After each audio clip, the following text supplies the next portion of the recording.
Nah, kenapa disebut tahun duka cita ya Imam Mirajae? Maka dia asengi tahu apa bahasa Bugisnya duka cita. Mesti jawana nabita. Kenapa? Karena ada dua orang yang mencintai dan dicintai Nabi meninggal pada tahun yang sama. Meninggal Siti Khadijah. Mesti jawana nabita. Sampai Nabi bersabda, kalau ada seorang perempuan meninggal dunia, lalu suaminya berduka terus mengenang kebaikannya, maka itu ciri-ciri istri penghuni sorga. Saya ulang ibu, angkalinge madece-deceng, oi ibu, makanya nabita, ya ko angka makunrai mati, nah mesti jawana lakena, nah ngeret terus decek-decek na lakena, maka itu ciri-ciri penghuni sorga itu yang meninggal. Jadi kalau ibu-ibu lebih dulu meninggal, Nabilan suami tahu, kenapa cepat sekali meninggal istriku? Meskipun dia bau muluna, tapi ku sayangi. Rasanya tidak bisa hidup ini tanpa istri saya. Baik sekali sifatnya Ustaz. Calon penghuni surga itu. Tapi kalau sebaliknya, begitu ibu meninggal, suami masuk kantor berteriak, "Merdeka!"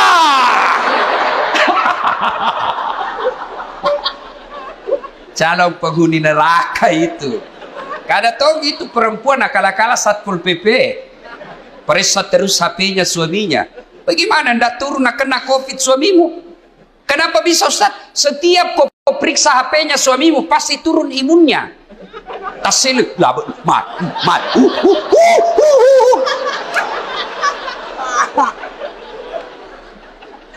Hei. Nah, ketika Nabi sedih, ditinggal istri tercinta, maka dari pungalau ta'ala, Jibril, lawan mai. Jibril, sini kamu. Turun kau jemput kekasihku Muhammad alaih. Bawa jalan-jalan, saya mau hibur dia. Masya Allah. Nabi berduka, diundang oleh Allah untuk ketemu. Masya Allah. Saya saja pernah dapat undangan ceramah di istana wakil presiden. Itu undangan saya bawa pulang kampung. Saya kasih lihat semua pokok di kampung. Hei, wakil presiden. Kita kok cule capok. Coba. Itu baru wakil presiden ngundang, sudah bangga. Bayangkan kalau Pak Bupati alena beliau na undaki, na kiriga ki sura, na tiwika ki ajudanna, na undaki Pak Bupati lo bola jabatangin mandre. Berede, masan nyawai Pak. Padahal Pak Bupati paling lama 10 tahun. Kalau untung, kalau tidak 5 tahun. Wabillahi taufiq wal hidayah. Tapi baik ini Pak Bupati, baik. Begitu beliau tahu meskipun tidak diundang secara resmi, beliau tahu ada Ustadz Das'ad Latif, jam 5 kasihan dia sudah tunggu saya. Menunggu ulama bukan artis. Bagus ini Pak Bupati. Alhamdulillah. Karena maki Pak Bupati. Kalau tadi kita bilang jam 9, kalau mau maki jalan maki. Karena beginilah risikonya jadi bupati, banyak kesian kegiatannya. Jadi kalau beliau nanti izin pergi, jangan lagi bilang, "Oh Pak Bupati na tinggalkan." Tidak, di tempat lain juga dibutuhkan. Kan sekarang giliran Pak Ustadz, beliau sudah sambutan tadi dan sambutannya luar biasa. Batina mak ganti. Nah bilang di kampungku, nah cucu kak materu. Ya rona tanya nama cucu masuk Pak. Masya Allah, Allahu Akbar. Nah, ketika Nabi sedih, diundang. Saya tidak usah cerita panjang lebar tentang Isra Mi'raj karena Bapak semua sudah tahu ceritanya. Diundang dan dikasih hadiah apa? Bukan puasa, bukan haji, bukan zakat, tapi diundang untuk dikasih apa? Sholat. Sempajan 5 waktu. Maknanya, Ketika ada masalahmu, Allah prioritaskan, jalankan apa? Jangan kau tinggalkan Allah. Ada masalahmu, jangan kau jauhi Allah. Ada masalahmu, pacari Allah, dekati Allah. Bagaimana cara dekati Allah? Paling penting, paling utama, sholat 5 waktu. Nabi lagi ada masalah, lagi berduka ditinggal istri, lagi berduka ditinggal kakek beliau. Allah kasih, Muhammad sini, saya kasih kau hadiah. Apa? Sholat 5 waktu. Berarti kalau ada masalah Pak, pakai sini sampajat. Ada di sini tidak ada masalahnya? Ada? Muka-muka pun masalah sama saya ini. Siapa paling banyak masalahnya di tempat ini? Siapa? Pak Bupati. Kenapa paling banyak masalahnya? Melaksanakan janji-janji kampanye. Kapan lagi kita nasihati Bupati? Kalau kau kan tidak bisa kau nasihati Bupati. Kalau saya marah, biar marah saya pulang nanti selesai. Semua punya masalah. Pak Andi ada masalahnya. Semua kita punya masalah. Ustadz Dasar, banyak masalah Pak. Diundang ceramah, ditinggal mobil di tengah hutan. Diundang ceramah, berapa jam naik speed? Paling 2 jam, paling lama 3 jam. Ternyata 9 jam. Diundang ceramah, Ustaz saja dulu yang bayarkan tiket, nanti kami ganti. Sudah kita pulang, tidak ada ganti tiket. Semua itu masalah. Ada juga masalah kalau diundang kita di kantor pejabat, kantor-kantor pemerintah. Lain di tanda tangan, lain isi amplop. Biasa nakal begitu. Nah kasih tanda tangan kosong. Langsung aku bilang, tulis memang di situ angkanya deh. Nanti beda kau transfer lain, kau tuh teken di sini. Kau kurangi 0-1, boleh besar. Semua ada masalah. Apalagi masalah? Masalah paling besar buat kami ini para pendakwah, hampir tidak pernah di rumah. Saya tinggalkan istri, hanya tinggal sampai 2 jam pergi lagi. Saya pulang nanti ini paling sampai di Makassar jam 4. Jam 6 ke bandara lagi. Sering tinggalkan istri, sering tinggalkan anak, sering tinggalkan keluarga. Lagi dalam perjalanan tiba-tiba dapat telepon, Malasen Dok. Gelisah kita mau pulang tapi jamaah juga menunggu. Semua orang ada masalah. Masalah paling berat buat sekarang saya Pak Bupati, banyak janda-janda curhat. Kenapa kau yang ribut? Tapi Pak Ustaz, saya baru meninggal suamiku, kasihlah doa-doa penenang. Saya balaslah, saya kasih doa-doa dan ayat-ayat supaya tenang hatinya. Lama-lama Nabi bilang, Ustaz, maukah Ustaz menjadi imam dalam hidup? Saya bilang, mohon maaf Ibu, saya bukan imam, saya penceramah. Salatullah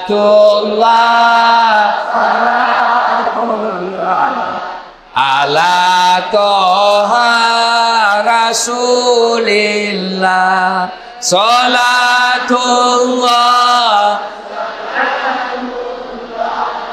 ala yasin. Solat. Kenapa penting solat? 1, solat adalah rukun Islam. Artinya apa? Tanda keislaman kita, ngaku Islam atau tidak, solat adalah penentunya. Bahkan makanya Nabi batas antara kekafiran dan keislamanmu adalah solat. Ketika kau tidak solat, kapereko. Kodema sampaja makanya Nabi kapereko. Kafir itu bukan sekedar keluar dari Islam. Kafir itu bukan sekadar tidak percaya kepada la ilaha illallah Muhammad Rasulullah. Biar kau ucapkan syahadat, kau yakin tentang 2 kalimat syahadat, tapi kau tidak sholat, kata Nabi, kau kafir. Tuh. Jadi kalau ada yang bilang, oh tidak penting sholat, yang paling penting hatimu dong. Tanya siapa nabinya. Di mana dia dapat dalil itu? Kalau orang apabila yang penting hatimu baik, maka orang pertama tidak sholat Nabi. Adakah yang kalah kebaikan hatinya Nabi? Tapi Nabi baik akhlaknya, bagus hatinya, beliau tetap sujud beribadah kepada Allah. Jadi penting sholat. Kenapa penting? Karena dia adalah tanda keislamanmu. Dua, kenapa penting sholat? Karena sholat adalah puncak penghambaan kepada Allah. Artinya apa? Bapak haji masih boleh ada kegiatan lain. Pergi haji sambil dagang, boleh. Pergi haji lagi tawaf nyanyi, boleh. Tawaf sambil nyanyi. Labbaik Allahumma labbaik, labbaik Allah. Boleh. Puasa sambil dagang, boleh. Menjelang buka puasa kau jual jalan kote, boleh. Sah puasamu. Bahkan kau sambil nyanyi nunggu buka puasa, boleh. Insaflah wahai manusia, bila dirimu bernoda, boleh. Sah puasamu. Bayar zakat sambil nyanyi, boleh. Tabe pu imam sakaku sah. Tapi sholat boleh ndak? Sholat Allahu Akbar, berapa harganya telurmu? Tunggu dulu, 450 itu nggak bisa. Boleh ndak kau sholat sambil menyanyi Allahu Akbar, begadang jangan begadang, beleng-beleng. Nah, kenapa penting sholat? Karena sholat adalah puncak penghambaanmu kepada Allah. Maknanya apa? Bapak tidak puasa, tetap Islam.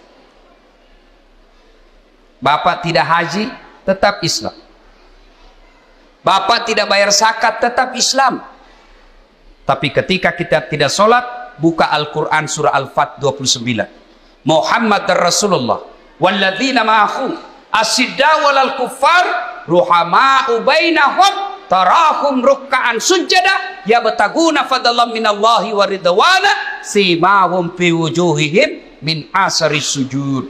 Tanda umat Muhammad itu ruk'an sujada. Kamu lihat mereka rukuk dan sujud. Maka Bapak Ibu, selesai Isra Mi'raj, perbaiki sholat. Ustadz, kenapa ini anakku nakal? Lihat sholatnya.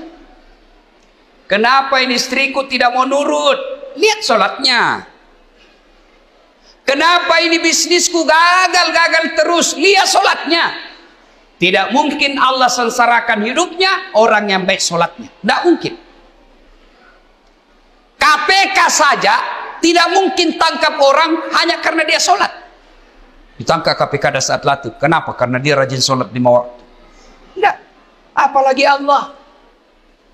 Maka saudaraku, ketika ada masalahmu, kenapa saya daftar dan lulus pegawai negeri? Perbaiki sholatmu. Kenapa saya sudah sekian tahun tidak diangkat-angkat kepala dinas? Perbaiki sholatmu. Pun kalau ada kau mau dan Allah tidak kasih, kau berarti apa yang kau minta tidak baik. Pak kesini baik sampai jamu bos.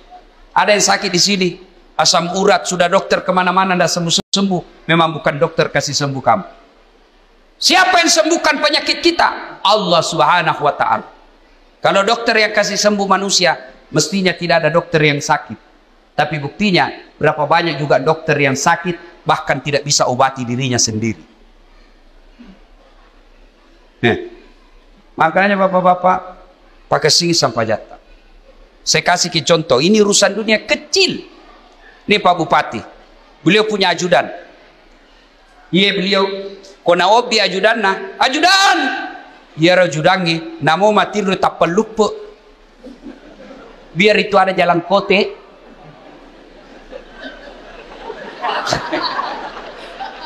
Iya Pak. Kira-kira ada ajudan dipanggil ajudan. Tunggu dulu Pak. Ipaleteko. Coba, bagaimana hidup tidak susah? Ya, Bapak berdoa, ya Allah, perbaiki ekonomi. Ya Allah sembuhkan penyakitku. Ya Allah bahagiakan kami. Allah dengar itu doamu. Nang kali mana puangnya. Maka dani puangnya. Hayya alal falah. Lono mai. Lono mai. Walekko iram sapai. Walekko iram lau. Lono mai. Itu artinya hayya alal falah. Meko. Walekko. Tapi kalau Allah ya alal falah. Apa kita bilang? Tunggu. Engkau pangeli. Maka dia puangi urusan di pada pangelimu. Maka ibu bapak, saudara-saudara sekalian, perbaiki sholat. Kalau sholat baik, kecil buat Allah kasih kalian apa yang. Saya sudah sholat Ustaz. Jangan cukup sampai di situ. Mari. Sholat jamaah. Alhamdulillah. Masjid kita cantik. Saya terpersona. Sholatullah. Ayo keras. Ala toha. Ayo keras. Salamullah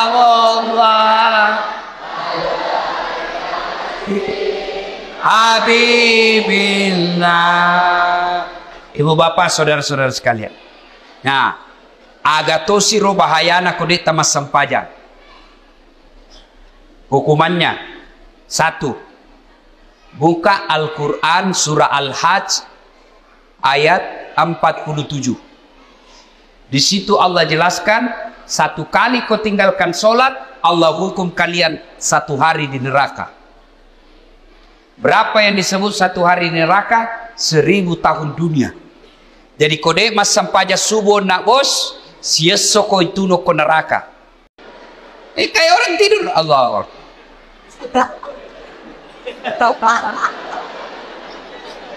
Itu ketemu Allah begitu. Ada juga yang terlalu semangat. Allahu Akbar. Biga fakbur kuma sampahnya makai itu cilaka. Kau ketawa karena kau bayangkan dirimu sendiri. Oh, sholat kayak ditiup angin. Ada juga sholat standar samping. Pada cengi bos. Ada juga sholat kul-kul. Kau mas sampahnya lagi. Kul-kul tidak baca. Malas situ apa tuh? Allah. Saya tanya ini. Kenapa kau itu cepat sekali sholat? Tidak sampai 3 menit. Apa nak bilang? Ku hafal mi ustaz. Sudah lebih 10 tahun jadi ku hafal. Kalau soal hafal sholat, bilang kau saja Allahu Akbar. Tuhan bacaannya sama di kemarin. Assalamualaikum warahmatullahi wabarakatuh. Ayo, tidak ada gunanya Isra Mi'raj begini kalau bapak belum memperbaiki sholat. Saya yakin saudara-saudaraku orang Wajo bagus agamanya, rajin sholatnya. Tapi mari perbaiki kualitas sholat kita. Baju jangan itu juga dipakai menjudi, itu dipakai mencuci, itu dipakai memasak, itu dipakai ke sawah, itu juga pakai tidur, itu dipakai ke toilet, pakai lagi sholat. Salah, tapi tidak, bukan salah, tapi membuktikan bapak tidak serius menghadap kepada Allah. Usaha keutama kita sampajak selayer wajuta khusus ketemu dengan Allah. Ada yang tanya saya, Ustaz, boleh itu sholat tidak pakai celana dalam? Bapak-bapak tanya begitu. Boleh, tapi bayangkan itu kalau ruku kok talit.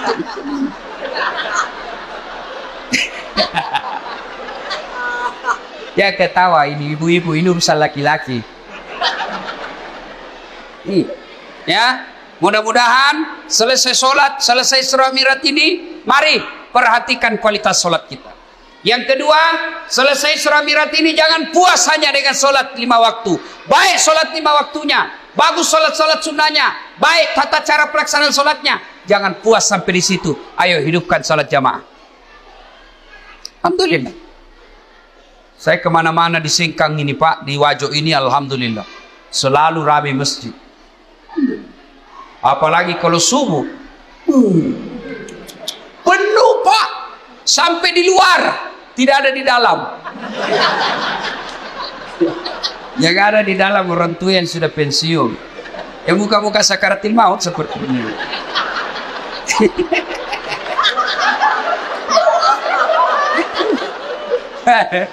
Akhirnya sampainya subuh, lomba batu. Ya, Anak muda, hidupkan jamaah masjid. Sebagai motivasi buat adik-adik sekalian. Ini Ustaz Dasat Latif, sejarah perjalanan hidup saya, tidak pernah sekolah pondok, tidak pernah masuk hafiz, tidak pernah hafal Quran. Saya SD, SMP, SMA. SMA ku jurusan fisika, S1, S2, S3 komunikasi. Saya ngajar di UNAS Sospol. Bayangkan, apa mata kuliah saya ajar? Teknik olah vokal. Apalagi saya ajar? Fotografi, cara memfoto. Apalagi saya ajar? Teknik lobby dan presentasi. Tapi alhamdulillah bisa jadi ustadz yang seperti Pak Bupati katakan sekarang, tidak ada kalah banyak penontonku di YouTube. Sekarang sudah lebih 200 juta. Nih. Apa sebabnya kira-kira? Ya, karena saya belajar di masjid.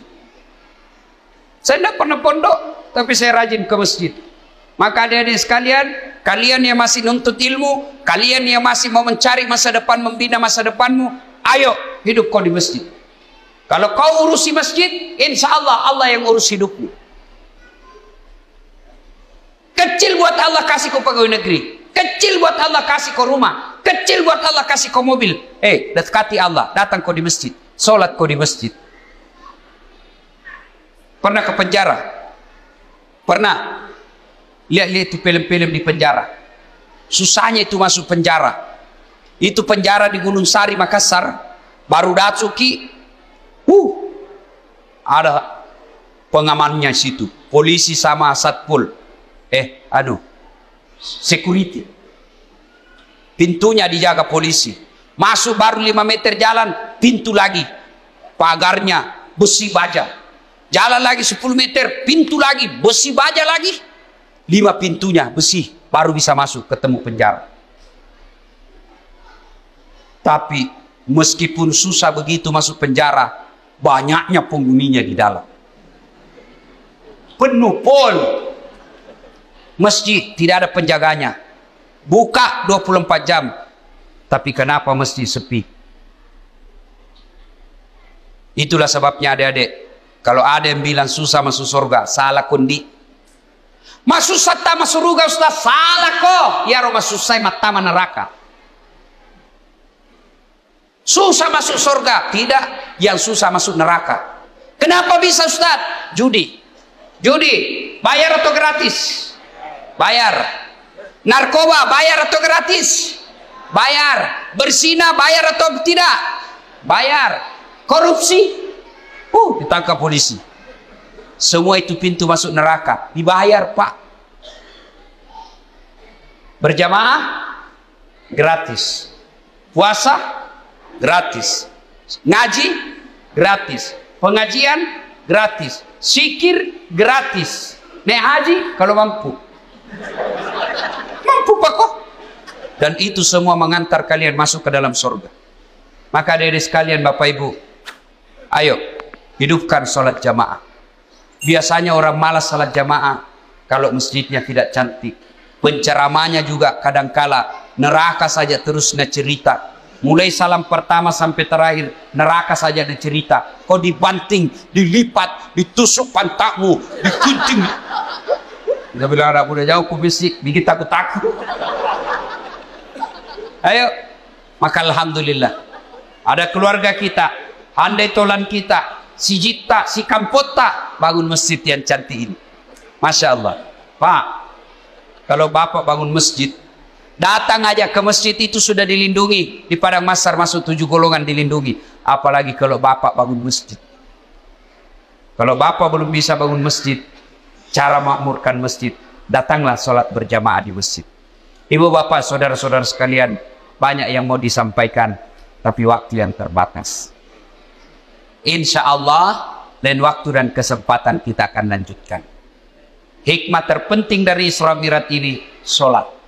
Dek gaga gunana poleki Imam Miraja tiap tahun. Selalu dengar ceramah, tapi sholat tak belum bagus, tidak ada gunanya. Pun kalau kita sudah sholat, mari tingkatkan kualitasnya, perbaiki rukun-rukun dan syarat-syaratnya. Kalaupun sudah lengkap semua rukun dan syaratnya, jangan puas sampai di situ. Mari lengkapi dengan datang sholat berjamaah di masjid.